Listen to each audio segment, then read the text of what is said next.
I think it's safe to say that Dark Souls 2 is the most contentious entry in the Souls series. When the game was first released, it was largely met with praise by critics, but disappointment by fans. The prevailing opinion seemed to be that Dark Souls 2 is a decent game in its own right, but a disappointing follow-up to its predecessors. But thanks to the internet's need to constantly be the contrarian jackass, I've noticed a relatively recent resurgence of love for this game, with its hardcore fans claiming that it received unwarranted hate, and that people who disliked it were just bandwagoners. Personally, my relationship with the game has been just as polarizing. I've beaten it a total of 7 times, including a recent revisit to make up my mind about this game. So the question becomes, after 6 years and the added context of more games, is Dark Souls 2 an underappreciated masterpiece? Or do the criticisms people had initially still hold up? Well, long story short, Dark Souls 2 fucking sucks and you guys are idiots. I guess it's most appropriate to start with the redeemable merits that Dark Souls 2 has compared to the rest of the franchise, and there's surprisingly a lot more than I'd originally given it credit for. Build variety is probably my favorite aspect of the game. The amount of options at your disposal is more plentiful than any other entry in the series, which also gives added depth to the PvP, which I also believe to be the best in the series. Power stancing weapons is a cool idea that I really wish was in every other Souls game. New Game Plus has added value since it offers remixed enemies, bosses, and rewards like special weapons, not usually obtainable through a first playthrough. If you ask me, it's a hell of a lot more interesting than just adding some extra +2 rings. The game is much more lenient with the addition of respeccing stats, which allow you to change and experiment with different builds whenever you please, as long as you have a specific item for it. Bonfire aesthetics also allow you to refresh areas already completed but in a New Game Plus cycle, without having to commit to a brand new playthrough. It allows you to refight bosses however much you want, as well as obtain specific gear early. Bonfires allow warping from the start, which means exploration is a lot more streamlined. I should note at this point that I would consider all of the strengths that I've just listed as double-edged swords. While all of these definitely made the game, to put it more broadly, fun, what it sacrifices in these choices is a strong sense of immersion. The Souls games are known for having extremely engaging worlds that all have a real sense of tangibility to them, and by comparison, Drang Lake feels a lot more video gamey. The game is chock full of moments that completely shattered my suspension of disbelief. Probably the worst example of this is the small pathway that blocks off Drang Lake Castle. The developers legitimately expect the player to believe that we have to kill 4 extremely powerful and dangerous ancient beings in order to circumvent a small pile of rubble. Or what about the inconsistent and nonsensical world geography? Dark Souls 1 had an extremely cohesive world layout, with areas connecting to each other in ways that not only made sense, but gave a palpable believability to the world, like Lordran was a real place with real inhabitants. Similarly, Demon Souls levels were designed with shortcuts having practical functions in the game's world that went beyond just making runbacks easier for the player.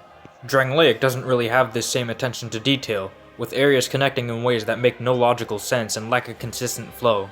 Earthen Peak is a good example of this. After defeating the boss in a tower, you make your way up a long elevator only to be met with Iron Keep, which is surrounded by an ocean of lava.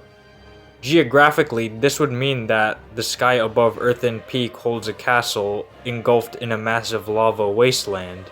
Considering that there's a massive volcano behind Earthen Peak in the warp menu photo that can't be seen in-game, I'm led to believe that we were originally meant to go to Earthen Peak by entering a large volcano, but FromSoft left it out because they either forgot, had time constraints, or it was an oversight on the developer's part. Another example would be No Man's Wharf, in which the player goes down a long elevator well below sea level, only to end up at a harbor at sea level. You could make the argument that the nonsensical world design is intentional and meant to represent the player going mad or something like that, but when you take into account the restrictions that FromSoft notoriously had to endure and work around, as well as the standard set by the previous 2 games, I think the much more reasonable answer is that they just hoped that these problems weren't enough to bother the player. Unfortunately for nitpicky assholes like myself, it very much was. The geography certainly wasn't the only thing that the developers didn't seem to give much attention towards.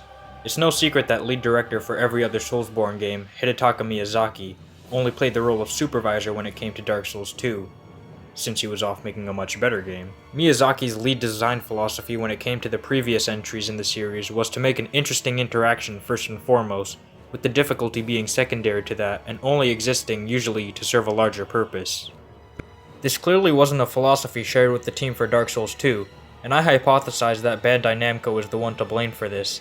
the evidence for which being the fact that difficulty seemed to be what Bamco was milking for the promotion of the original Dark Souls. Difficulty was what undeniably made the other games so notorious, but it wasn't what made them good or worthwhile. Whoever was at fault doesn't really matter though. What matters is that difficulty was the priority for Dark Souls 2, and I can't help but feel that that choice was one of the game's biggest detriments, and it unfortunately seeped its way into every facet of the game. One extremely clear design choice from the developers was to use quantity to cover up any otherwise mediocre shortcomings of the game. It isn't uncommon to suddenly be bombarded with a horde of enemies that overwhelm you because the developers weren't daring enough to actually make an interesting encounter. The game fucks you over for the sake of inducing as much frustration into the player because that's apparently what must have made the prior games popular, right? In reality, what made the Souls games so successful was the fact that it was able to provide memorable and interesting experiences that generally ignored conventional game design, but as a result led to experiences you couldn't really find in any other games. Sif is one of the most famous examples of this. He isn't an especially difficult boss, and his attack patterns are pretty repetitive and uninteresting. What elevates him so much as a boss fight, however, is how the game slowly shows the strenuous effect the fight is having on him. We get the feeling that Sif isn't just a video game character, but a real living creature desperately holding on to the last shred of honor that he has left by protecting the grave of his master, and making sure nobody follows the same untimely fate that he has. Yes, it makes the boss a lot less challenging, but it also makes the experience so much more worthwhile, and helps immerse the player even further into the experience. Now compare Sif to Royal Rat Authority, a boss who shares enough of a resemblance to Sif to the point where he could be called a general reskin. Royal Rat Authority is undoubtedly a much harder boss than Sif, but he's also generally considered one of the worst bosses in the game. To put it simply, the fight is just a Sif fight but with the palpable emotional edge stripped away and replaced with 4 dogs that inflict toxic damage. It's a clear case of the developers just adding shit to make up for the lack of interesting encounters. This same general sense of laziness can be felt with many other bosses in the game. Even though Dark Souls is one of my favorite games ever, it certainly has some pretty glaring flaws, the most obvious of which being the several reskinned and repurposed boss fights that were added to pad out the game. Unfortunately, Dark Souls 2's approach to boss design was possibly even worse. It should be up to the sequel to rectify and improve on the shortcomings of the original, so the fact that these glaring problems are back and worse than ever just makes the game seem downright embarrassing. Not only are reskinned fights back, but Dark Souls 2 also decided to add a staggering amount of multi-enemy boss fights. In total, 18 of the 40 bosses in the game have multiple enemies that, aside from a few exceptions, only add more enemies to distract the player from how unremarkably lazy some of these bosses would be otherwise. FromSoft got so daring, in fact, that they did the seemingly impossible by combining gank bosses with reskins. If you call within the next 15 minutes, we may even add another Dragon Rider absolutely fucking free. Fuck, man. A lot of these bosses tend to follow very similar formulas and strategies, which usually just consists of strafing and punishing accordingly. Of course, this isn't some horribly offensive game design or anything, but by the time you've fought at least a dozen different night enemies that involve the same strategies, it can get a bit boring. Dark Souls 2 decides that the best way to break up the monotony is to just add more shit. Uninteresting boss with the same strategy as 15 others? Add another enemy and it'll be fine. Generally linear and uncreative level design? Just add like 20 enemies and make the player occupied with something. God forbid we have their attention focused on a worthwhile interaction. Now that shit's boring. On top of having uninspired implementation, a lot of regular enemy designs in general are just very plain and stupid and just frustrating. The ironclad soldiers have tracking that goes against their visual designs. It doesn't make much practical sense to have this heavily armored knight being able to follow your movements for its entire animation. The Drake Keeper might be the worst designed enemy in the entire series. You wouldn't think a large armored knight with a greatsword would have absolutely no end lag whatsoever. Having a lumbering enemy like this with no recovery time between attacks is not only dumb and unfair from a design and logical standpoint, but it also betrays what the game taught you about similar looking enemies from earlier in the game. As I mentioned, warping is available from the outset in Dark Souls 2, but I wouldn't really consider that an improvement as much as I would a necessity. I can't help but feel as though level design is easily at its worst in Dark Souls 2 when compared to the rest of the series. Dark Souls had areas that not only demanded the player's focus, but essentially forced them to get an intimate understanding of the level's layout. Since players were so immersed, they would find themselves exploring areas as though they were actually in them, taking the necessary precautions when facing a possibly dangerous situation. Demon's Souls was also like this, and in my opinion holds the title for best individual level design in the series, as each level is structured in a believable way to help immerse the player even further. By comparison, Dark Souls 2 levels feel exactly like what they are, video game levels. Competent by any other video game standards, but sorely disappointing for Souls. Instead of scouring through an area cautiously, players are more likely to just dash through the extremely linear levels in order to just get it over with. Heed's Tower of Flame seems impressive on the outside, but once you get in, the intrigue shatters when you realize it consists of nothing but a straight pathway that deviates into a second straight pathway with an optional boss. I hold the same attitude towards areas like No Man's Wharf, Sinner's Rise, Undead Purgatory, Black Gulch, Drangleic Castle, Shrine of Amana, and Aldia's Keep, just to name a few. So what we have with Dark Souls 2 so far is a game that disregards the immersive qualities of the previous games, with extremely linear and uninteresting level designs in a world that lacks cohesion and feels messy and inconsistent, with enemies and boss designs either feeling boringly simplistic or needlessly challenging. Instead of adhering to the strengths the series had once held, it decides to prioritize difficulty for difficulty's sake. This is the most engaging boss fight I've ever played in my life. This is the most engaging boss fight I've ever played.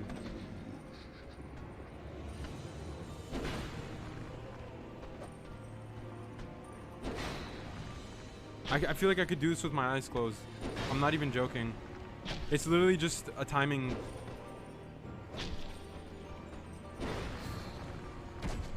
But we're not done quite yet, folks. We've yet to talk about the most dangerous enemy, not only in Dark Souls 2, but in Soulsborne as a whole. ADP. For those of you who don't know, ADP is a stat that increases invincibility frames during a roll, allows Estus healing to be faster, and a few other small things. In other Souls games, iframes are controlled by equip load, but in Dark Souls 2, it's something manually controlled by a stat. I will admit, on paper this doesn't seem like all too bad of an idea. It adds an extra layer of decision making to stat management by leaving the player an extra choice to consider at the leveling screen. It's the type of decision I would praise the previous games for, but there's a pretty big problem. ADP only works like this in theory, as the way the game actually executes on the idea is pretty fucking embarrassing. Making attack evasions more lenient by smart stat management is one thing, but making dodging nearly impossible without it is just retarded game design. If you have low ADP, the game will often make you take damage even when you visibly evade an attack. The game seems to lock you back into the hitbox of the attack whether you successfully timed a dodge or not. Punishing the player for not only doing the right thing, but also subjecting them to a mechanic that they have no way of visually indicating is inconceivably stupid. And in case that wasn't bad enough, this extremely essential stat isn't even incentivized by the game to the player at all. The menu reads, and I quote, raises various attributes to ensure one's survival, boosts agility and various resistances. Who the fuck made this game? Since we're talking about more specific problems with Dark Souls 2, I'll just go ahead and quickly list a few smaller issues with very noticeable effects. Hit detection tends to phase through enemies, and enemy AI can be so stupid that they occasionally focus their attacks on absolutely nothing even when they were engaged with the player moments ago. Attacks when locked on can relocate to wherever the analog stick is holding instead of what the player is actually locked onto, which makes the entire mechanic redundant and also makes strafing and attacking needlessly tedious. Why? Why? Why does my character turn around when I hit? Movement in general is confined to 8 points of interest as opposed to full 360-degree movement, which is pretty much the standard for most third-person action games. This means that movement is a lot less precise and a lot more cumbersome. The more you look at the game, the clearer it becomes that, for whatever reason, Dark Souls 2's dev team seems to be obsessed with counterintuitive game design. I would have to imagine that this is a misguided attempt at staying faithful to the disregard of conventional wisdom that the series had been keeping since Demon's Souls at this point. Well, either that or the designers got lazy or desperate and rushed out the game and its mechanics as quickly as possible. Considering how much the game seems to disregard the other strengths of the predecessors, I would probably guess that it was the latter. For the most part, the soundtrack for Dark Souls 2 is extremely forgettable, as boss themes are practically interchangeable from one another. A lot of the tracks from the predecessors stood out and conveyed a lot of personality. Your mind could probably get a pretty good portrait of each boss just based on the theme and tone of each track and what it was going for. Tracks belonging to bosses like Four Kings, Taurus Demon, or Ceaseless Discharge felt anxious and intense. Ornstein and Smo, Bell Gargoyles, and Gaping Dragon all had themes that felt extremely epic and larger than life. Meanwhile, bosses like Sif and Gwyn had much more somber moods to reflect the somewhat melancholic state of those bosses. I can still vividly remember the themes of each boss in Dark Souls, and it's not just personal bias talking. Most of these themes crawled into my subconscious after the first playthrough due to their lasting memorability. Do you remember the theme for Covetous Demon? How about Skeleton Lord, or the Pursuer, or half of the fucking bosses in the game? That's not much of an exaggeration, by the way. I went through the entire soundtrack, and after nearly 200 hours spent in this game, I was only able to vividly recall 11 of the over 40 listed songs. The simple fact is that Dark Souls 2 has a very homogenized soundtrack, and it's because there's an astonishing lack of variety to be found. Aside from a few exceptions, every track can be easily swapped or meshed into the next in a way that feels extremely repetitive and uninspired. I don't think even the most hardcore fans of the game are willing to argue that the soundtrack outclasses any of the other games, and it's probably because they can't even distinguish most of the cookie-cutter songs from one another. The final point I want to make is definitely the most personal and subjective one, but I can't bring myself to not bring it up when discussing the problems I have with this game, since this might just be the biggest one for me. Dark Souls is one of the most important pieces of media that I've ever experienced, largely due to a lot of factors in my own personal life. People often talk about the pessimistic tone of the series, but I would argue that more than anything else, Dark Souls is a much more hopeful game than people give it credit for. Yes, the world at large is mostly indifferent to the existence of the player, but this is something that makes the feeling of triumph and finding your own agency a lot more cathartic than it would be otherwise. Death is so prevalent in the game that, to a point, it could feel disheartening, but the game is never bullshitting you.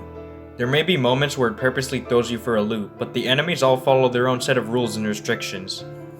Because of this, victory feels all the more legitimate, and the player is often rewarded for overcoming seemingly impossible obstacles. As the game progresses, the message that I derive from it becomes more and more clear. No matter how much you struggle, no matter what overwhelming odds you have to face, and no matter how insurmountable the challenge seems, you as a person could always prevail. In other words, Dark Souls is a game that reflects the struggle of living and the indifference of our existence, but it's also a game about individual achievement and finding one's self-value in an extremely confusing and tough world. And I can't really begin to describe how important of a message that was to send to a younger me that definitely needed a message like that, especially because of a lot of personal events going on in my life at the time. I think that it's pretty ironic that Dark Souls ended up being one of the beacons of light that helped me get through an extremely dark period in my life, and I'll always be thankful of it for that. Part of why I love gaming as a storytelling art form is how it can convey universal themes like these in a much more involved way than most other mediums, by integrating them with the actual involved gameplay. And to me, Dark Souls will always remain one of the strongest examples of this. Unfortunately, this is where I feel Dark Souls 2 fails more than in any other department.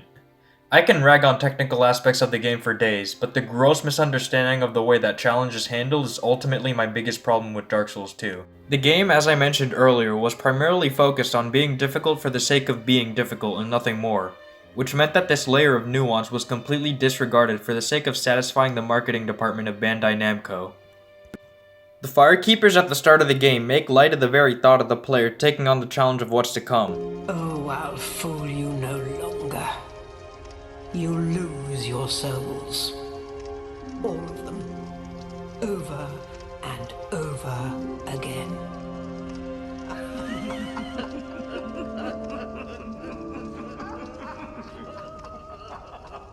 You can practically hear the developers laughing at your expense whilst waving their difficulty flag proudly as if it was ever the point in the first place. Of course, you can choose to perceive this as the game giving you a bit of tough love and making it all the more satisfying to overcome the odds when the game injects that palpable self-doubt into the player from the very start. But that would only be able to work if the challenges the game presented were the least bit well thought out or legitimate.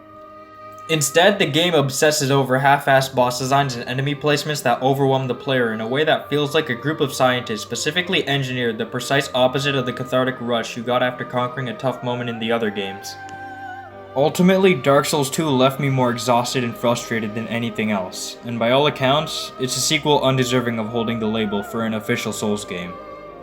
The best thing I could say about the game is that it works as a standalone action RPG with some good replay value, but if we're talking about anything substantial like good game design, well thought out scenarios, or even just a sense of soul, Dark Souls 2, more than any other game in the series, is completely and utterly hollow.